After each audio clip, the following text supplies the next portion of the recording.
Logitech's cloud gaming handheld gets leaked, a publisher is bringing more of their games over to Stadia, and it appears that Assassin's Creed is going back to basics. Today we're going to be breaking down the latest in cloud gaming news, so let's get to it. Now we're going to begin by talking about Assassin's Creed, but I need to note that this should all be taken as speculation and rumor. All of it is stemming from a YouTuber named Jonathan. Normally I wouldn't have paid attention to it, but Jeff Grubb and Jason Schreier, who have impeccable reputation among the gaming community, have stated that some of this is true. The game apparently takes place in Baghdad between the years 860 and 870, it's supposed to be a return to basics, so there's no leveling or dialogue system, and while Jonathan did state that the open world system works like Assassin's Creed 1 with multiple cities to explore, Schreier denied this part of the rumor. What he didn't deny was the setting, going back to basics, or the name, which is Mirage by the way. Jeff Grubb also confirmed that that's the name he's been hearing get thrown around as well. Do note that Jonathan did say that an Assassin's Creed 1 remake will be part of the season pass, but neither Schreier or Grubb commented on that. My take on the rumor is that it's probably true. Since both Jeff Grubb and Jason Schreier are talking about it, chances are it's legit. I wouldn't be too surprised if Jonathan has some older info and maybe that's why certain things aren't lining up exactly with what Jason Schreier has heard, but he seems to confirm very important key aspects besides the name itself. Interestingly enough, it does appear that Mirage was initially going to be a standalone DLC title, but it blew up into its own thing. Regardless, it shouldn't be too much longer before we hear more about this, as a Ubisoft Forward event is being held September 10th. I think it's more than fair to say that the Assassin's Creed franchise is one of the biggest in the cloud gaming space, as it's widely available across all platforms and services. Let me know your thoughts on this rumor down below, whether you find it exciting or not, but for now let's talk about Logitech and their new cloud gaming handheld. Technically speaking, this is also a leak that appeared on Twitter overnight, but we have pretty credible looking images here. Not to mention, the folks over at WinFuture have uncovered a few more potential details after a series of Geekbench listings appeared in March with the model number GR006. It appears to have a Snapdragon 720 chipset, as well as 4GB of RAM, which is a lot less than your typical phone nowadays. But that's no reason to worry, because the handheld itself doesn't need to be powerful since everything is powered through the cloud. More importantly, the chipset is capable of a full HD display at 120Hz with HDR.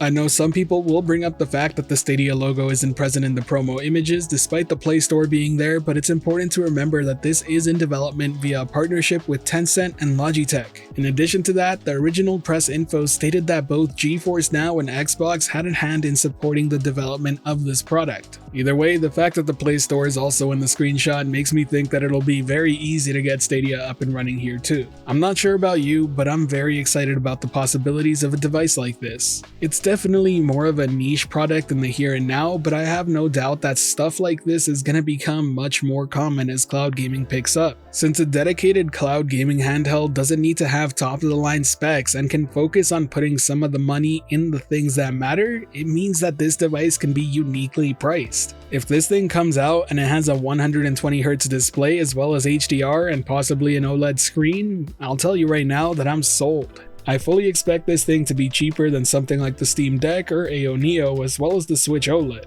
For me, if the specs are there on the display and it has good Wi-Fi, 200 to 250 is what I would really want to see it priced at, but I want to know what your thoughts are. How much would you be willing to pay for a dedicated cloud gaming handheld, or are you interested at all? Either way, rest assured that I'll be sure to update you with any official information that gets shared by Logitech, but for now, let's switch gears and talk about Google Stadia. The first bit of news is that the publisher Legacy Games appears to be bringing some more titles over to the platform. If you're not aware of who they are, they focus on casual games exclusively, stuff like Adam Wolf, City Legends, which are already available on Stadia, but now it seems that Twin Mind and Looking for Aliens are on their way too. Now look, I'm not going to pretend like these games speak to me personally, they're not ones I'm particularly excited for, but there is an audience for these out there. But one very interesting note that comes from this is that the header image on their website states that new games enter the Stadia Pro subscription program and remain there for 6 months. While it certainly doesn't say everything, it gives you a good idea of these types of deals that are being made for Stadia Pro.